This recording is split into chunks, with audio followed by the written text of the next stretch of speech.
There's no good evidence that militarized policing has any public safety benefit. Bringing in armored vehicles, deploying tactical kits, doing routine SWAT deployments, none of these things have been shown to reduce crime or the assaults on officers.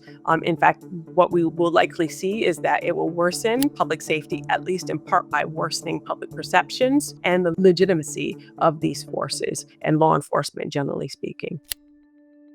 Although Trump motivates his deployment of the National Guard by pointing to crime emergencies, there's actually no evidence that emergencies exist in any of the cities that he's targeted. Many of the cities that Trump is focusing on now are cities that, in his first term, he would often call out in very kind of racially disparaging ways. So, for instance, he has described Atlanta as being in horrible shape, falling apart, and crime infested. He described Baltimore as a disgusting rat and rodent infested mess. He described people protesting George Floyd's murder in Minneapolis as being thugs.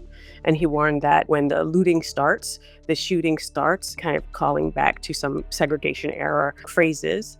And he also described Detroit and Philadelphia as two of the most politically corrupt places in our country. Many would argue that the real kind of focus of Trump's attention on these specific 12 cities is because they are Democrat-led, and that is true, all 12. But 10 of the 12 cities are led by Black mayors, and half of these cities are led by Black women, which I would argue has been a bane of his existence, since Black women have often been the source of some of his prosecutions. So, for instance, Letitia James, the New York State AG, and Fani Lewis, the Fulton County District Attorney, who brought charges against Trump for election interference. There's a kind of distaste towards Black women who would dare to challenge him and hold him accountable for his misdeeds. I think we should be talking, too, about what the consequences for deploying federalized forces are, especially for Black and brown people in the cities that have been targeted for intervention.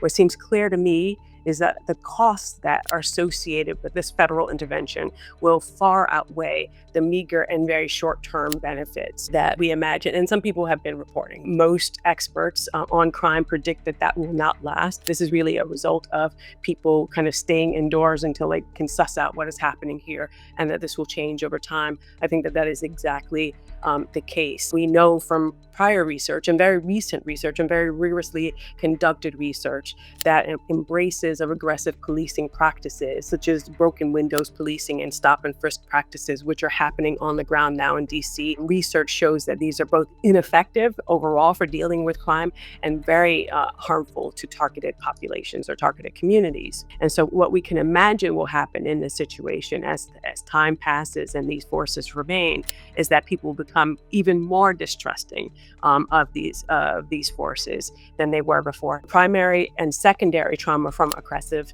policing tactics have been known to lead to chronic illnesses. It leads to physiological strain.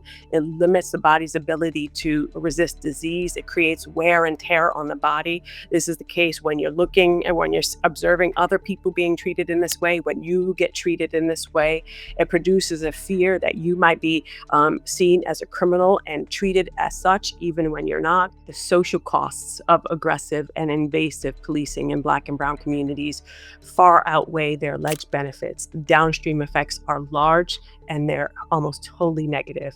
The only beneficiaries of these federal interventions are the politicians with authoritarian intent and the corporations that significantly profit by contracting out goods and services to prisons, jails, and other carceral facilities. It should come as no surprise to us that it was prison contractors who were among the fastest rising stocks immediately after Trump's 2024 election. Because investors knew full well that a Trump election meant that as a nation, we would be doubling down on punitive excess against many for the profit of a few. If Trump were actually interested in reducing crime, including violent crime, there many other efforts that he could be engaging in that research shows would make a huge difference. One of the studies that I love to refer to when thinking about this problem is a study called Reducing Violence Without Police, a review of research evidence. They put forward a list of 7 evidence-based strategies that do not require police intervention in order to achieve reducing crime, including and especially violent crime in disadvantaged or vulnerable communities. Improving the physical environment, taking vacant lots and making those into green spaces, addressing abandoned buildings, taking control over those and rehabbing them so that they become housing or other resources for the community, strengthening anti-violent social norms and peer relationships, creating systems where people can rely on each other to develop strategies for addressing conflict that don't need or that don't rely on violence in order to address the conflict that does emerge. Engage and support youth. It just makes sense. This includes things like offering mentorship programs, strong mentorship programs, providing access to summer employment. That alone has been shown to significantly reduce crime, not only when engaged in employment, like summer jobs, but has the effect of reducing crime for the next 18 months after. So huge benefits sustained over a long period of time with relatively minor investment. Reduce substance abuse by providing access to support services for those who are struggling with this issue. Mitigate financial stress, provide access to supplemental income when and where necessary so that people aren't stressed to the point where it leads them to engage in behaviors that have been criminalized. This could include, in addition to supplemental income, include access to other kinds of resources that would enable people to be able to make ends meet. Reduce the harmful effects of the justice process. Aggressive, intrusive policing is detrimental to children's academic performance, mental health, and well-being. A growing body of research is focused on the role that aggressive policing has played on the health and well-being of children, adolescents. Scholars from the Harvard Kennedy School have shown that stop and frisk practices, for instance, not only reduce graduation rates among Black and Latino male youth in particular, but also lead to PTSD-like symptoms, like being made to stop, to get frisked, to have your body touched and invaded, to be assumed to be a criminal, has detrimental effects on the youth who experience this on a regular basis. And we know this from prior research.